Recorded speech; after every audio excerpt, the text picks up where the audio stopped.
एक पापा और बेटी थे। पापा और बेटी दोनों धोबी का काम करते थे।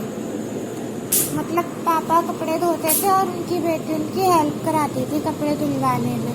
वो लोग ऐसे करते थे, गांव में जितने भी लोग थे ना, उनके घरों से वो कपड़े लेते, उन कपड़ों को नदी पे ले जाते, वहाँ पे पापा कपड़े धोते और बेटी उनकी हेल्प करती, जैसे साबुन का पानी बनाती, कपड़े पानी में से निकालती।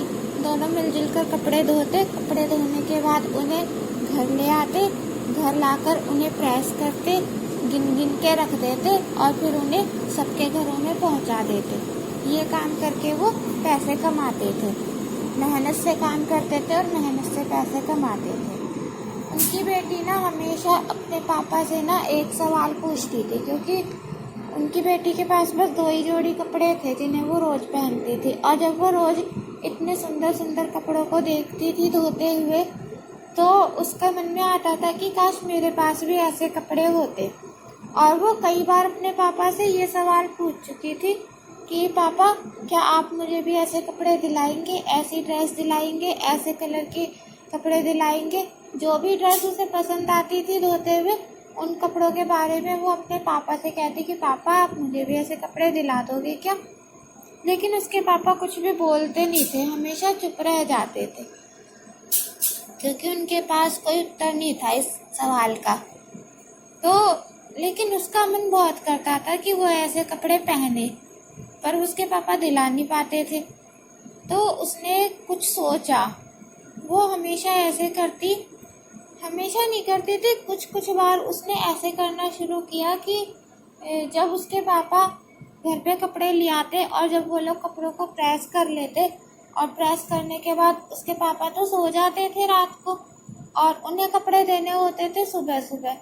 तो रात में वो एक कपड़ा निकाल लेती अपनी पसंद का, उसे पहन के ट्राई करती, फिर शीशे के आगे देखती कि मैं कैसी लग रही हूँ, और फिर उन्हें वापस तय करके रख देती थी। इस तरीके से वो अपने मन की इच्छाओं को पूरा करती थी नए कपड़े पहनने की।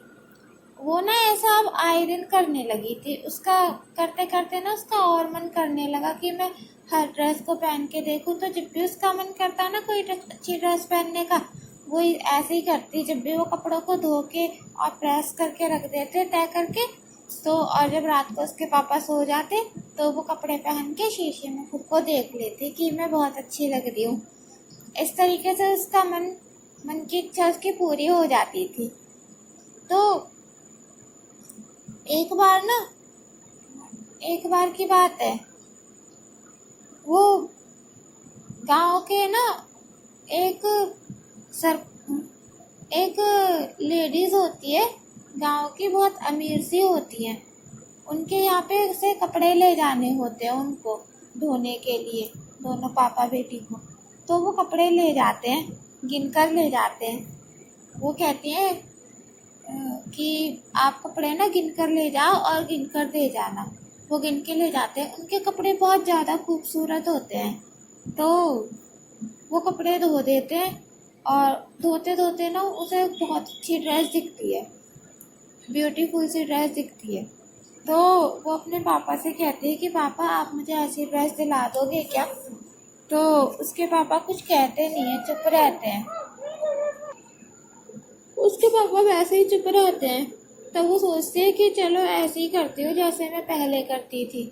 तो वो ना एक ड्रेस को निकाल लेती है जो उसे सबसे ज़्यादा ब्यूटीफुल लगती है, और उसे वो निकाल के रख देती है, पहनती नहीं है, निकाल के रख देती है बस। तो अगले दिन ना वो उसे वापस रखना भूल जाती है उस ड्रेस को, क्योंकि उसने अभी उसे ट्राई नहीं किया होता ना पहन के, बस निकाल के रख ली होती है। अब अगला दिन होता है, उसके पापा सारे कपड़ों को तय करके पोटली बनाकर दिए आते हैं। वहाँ जाके जब वो गिन गिन के कपड़े दे रहे होते हैं, तो वो लेकर तो गए होते हैं 11 कपड़े, लेकिन जब वो दे रहे होते हैं तो सिर्फ 10 कपड़े होते हैं। तो वो हैरान हो जाते हैं कि ये 10 ही कपड़े कैसे हैं, 11 होने चाहिए ये तो। फिर वो जिन्हें देते हैं ना कपड़े, उन लेडीज़ को, तो वो कहते हैं कि भैया ये तो 11 कपड़े थे, ये तो 10 ही हैं, एक कपड़ा और कहाँ है मेरा। तो वो कहते हैं कि शायद मैं गलती से घर पे भूल कर आ गया हूँ, मैं अभी लेकर आता हूँ, अपना नाराज मत होना। बस मेरा इंतज़ार करना, मैं अभी लेके आता हूँ। फिर वो घर जाते हैं। घर जाके वो जैसे ही दरवाज़ा खोलते हैं तो देखते हैं कि उनकी बेटी ने वही वाली ड्रेस पहन रखी होती है जिसको वो ढूंढ रहे होते हैं वहाँ पे। तो वो अपनी बेटी को कहते हैं कि बेटा ये क्या किया तुमने, ये तो गलत बात है ना, तुमने मुझसे बिना पूछे यहाँ से ड्रेस निकाल ली, मैं वहाँ पे ड्रेस को ढूंढ रहा था। अब देखो हमारे बारे में वो लोग क्या सोचेंगे कि ये लोग तो कपड़ों को चुरा लेते हैं। आगे से ऐसा मत करना बेटा, ये ड्रेस धोकर और जल्दी से प्रेस करके मुझे दे दो ताकि मैं दे आऊँ। तो वो जब तो उस ड्रेस को प्रेस करके धो के प्रेस करके दे देती है, वो दे आते हैं उन्हें। और उसके पापा समझा देते हैं कि बेटा ऐसा मत किया करो, चाहे तुम्हारा कितना भी मन करे नए कपड़े पहनने का, लेकिन कभी भी किसी के कपड़े हमें ऐसे नहीं रखने चाहिए, ये हमारा काम है। अगर हम रोज़ रोज़ ऐसा करेंगे या कभी भी ऐसा करेंगे, और उसके पापा समझाते हैं कि अगर हम ऐसा करेंगे तो हमारा इस गांव में मान सम्मान कम हो जाएगा और फिर कोई भी हमसे कपड़े नहीं धुलवाया करेगा। तो उसके पापा को लगता है कि मेरी बेटी अब समझ गई सारी बात। उसके पापा चले जाते हैं और दिए आते हैं उनका कपड़ा, जिनका कपड़ा उनके पास रह रहा होता है। फिर एक बार की बात है, वो लड़की ना, धोबी की बेटी अपनी फ्रेंड्स के साथ खेल रही होती है। तो उनकी दो फ्रेंड होती है उसकी। तो वो दोनों बोलती है कि राधा तुम्हें पता है क्या, बाजार में ना मेला लग रहा है और उस मेले में ना वो नए नए कपड़े बिक रहे हैं, चलो चल के खरीदते हैं। तो वो राधा बोलती है धोबी की बेटी कि तुम लोग जाओ, मैं तो नहीं जा सकती, मेरे पास पैसे नहीं है ना कपड़े खरीदने के लिए नए नए।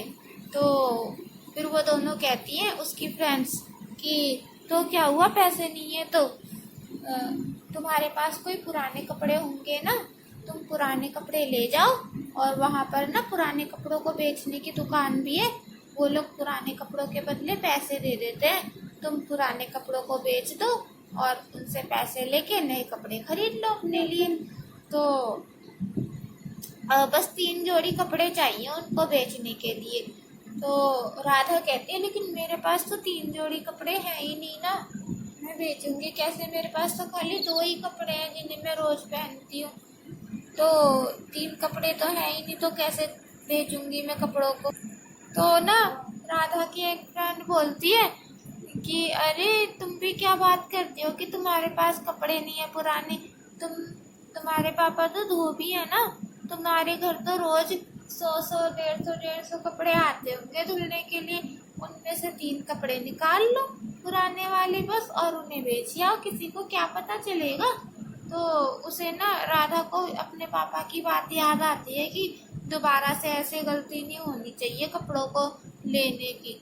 तो वो अपनी सहेली को बताती है कि नहीं, मेरे पापा नाराज़ होंगे अगर उन्हें पता चला कि मैंने कपड़े लिए हैं उन लोगों के। तो उसकी सहेली कहती है अरे कैसे पता चलेगा उन्हें, तुम कोई कपड़े पहन के घूमोगी थोड़ी जो उन्हें पता चलेगा, कपड़े तो गायब हो जाएंगे, दिखाई नहीं देंगे, कपड़े तो बिक जाएंगे, तो उन्हें पता ही नहीं चलेगा कि कपड़े कहाँ चले गए।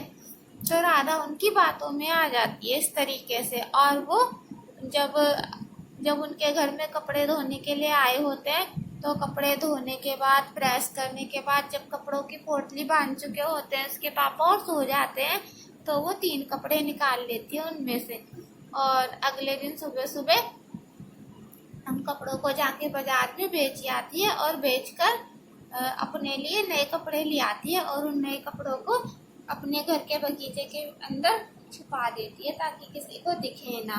तो जब वो घर के अंदर जाती है तो अपने पापा को देखते हैं कि पापा कुछ ढूंढ रहे हैं। फिर वो अपने पापा से पूछती है कि क्या हुआ। तो उसके पापा कहते हैं कि बेटा 3 जोड़ी कपड़े नहीं मिल रहे, पता नहीं कहाँ चले गए, मैंने सारे में ढूंढ लिया। तो राधा ना अपने पापा के साथ कपड़े ढूंढने की एक्टिंग कराने लग जाती है कि मैं भी ढूंढवाती हूँ कपड़े, बल्कि उसी ने लिए होते हैं वो कपड़े। तो फिर ना उन्हें नहीं मिलते कपड़े, क्योंकि कपड़े तो बिक चुके होते हैं, तो वो सारे में ढूंढ लेते हैं पर उन्हें कपड़े मिलते नहीं है। उसके पापा परेशान हो जाते हैं कि अब मैं कहाँ से लाऊं, कपड़े कैसे दूंगा, अब तो हमारा नाम खराब हो जाएगा पूरे गांव में। तो उसी वक्त ना उस गांव का सरपंच आता है वही वाले कपड़े लेके।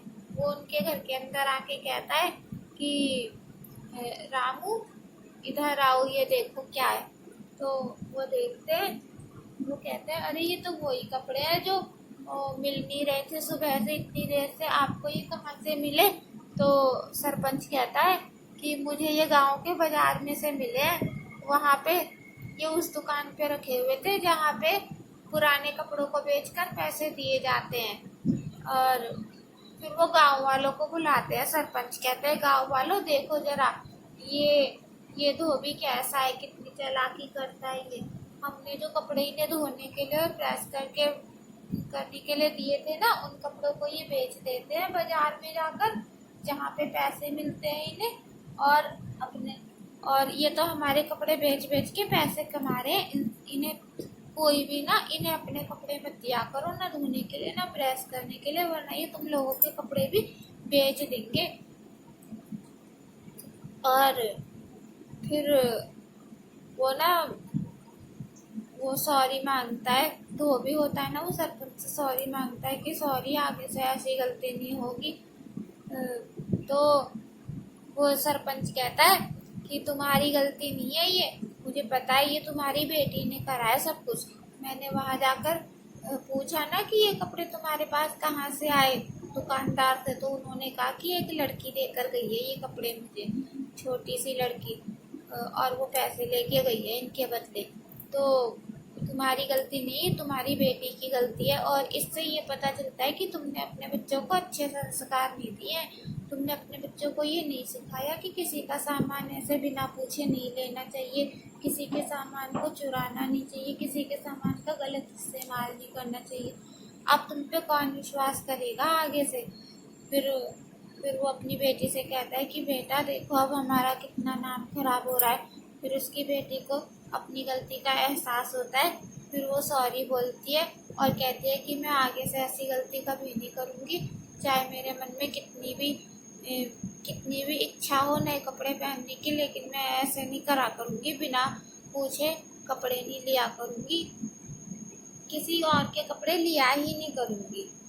और फिर इस तरीके से वो अपनी गलती समझ जाती है और कहानी खत्म हो जाती है।